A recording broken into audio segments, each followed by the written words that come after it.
I've always said that Victor Hugo's novel is the greatest source material for any musical ever written.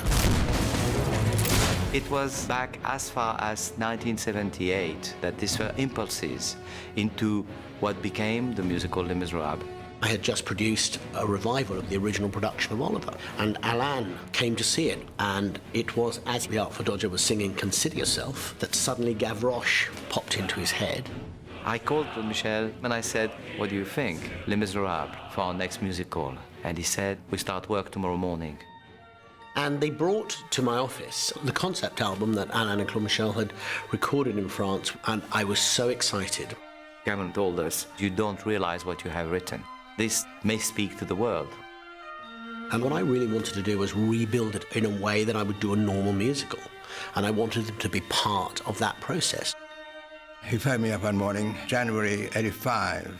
He said, come and see me today, lunch at the Ivy. I said, this is big business. I said, would you be interested in writing the lyrics for Les Miserables?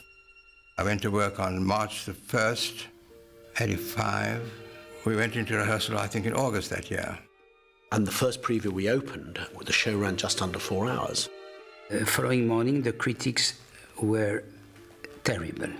Some of them were really nasty.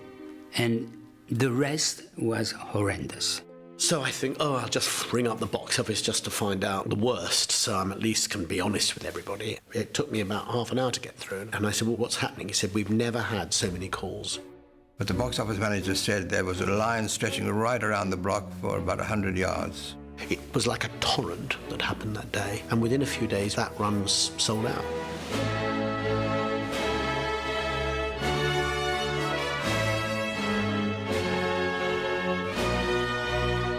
After the 25th anniversary, which I did a great concert at the O2, I decided to celebrate 25 years of Les Miserables with a brand new production. And it's doing extraordinary business. I mean, I can confidently say it's likely to be there for at least another decade. The first time that I thought about putting Les Mis on the screen was back actually 25 years ago, shortly after the Broadway opening. So it really stayed dormant until about 3 or 4 years ago. I was working with the writer William Nicholson on another project, and he said, I've just been asked to adapt the musical Les Mis, and a light bulb went off in my head. I know Cameron McIntosh and Working Title and Universal waited for the right time, the right filmmaker to come along. What have I done, sweet Jesus? What have I done?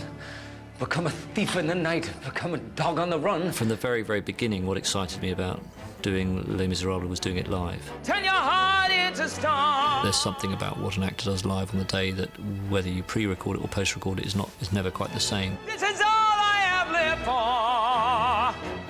This is all I have known. Tom realised that when an actor is singing live, they're actually emoting as they would on stage. I dreamed a dream in time gone by. And indeed, that for me was always the key. Hope was high. What was that? Worth living. Sometimes I feel like that night at Oliver, watching this musical, which I love, it makes me feel like, you never know, man. Did I receive a signal from someone? I don't really believe in any of that.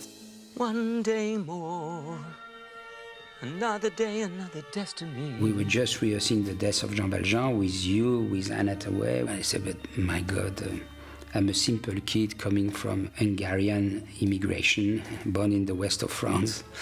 What I'm doing here with all those stars.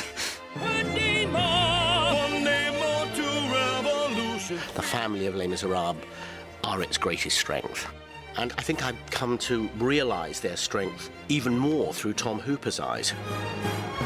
And the way that he has actually led us all to reinvent this musical for the movies rather than try and put the stage show on the movie.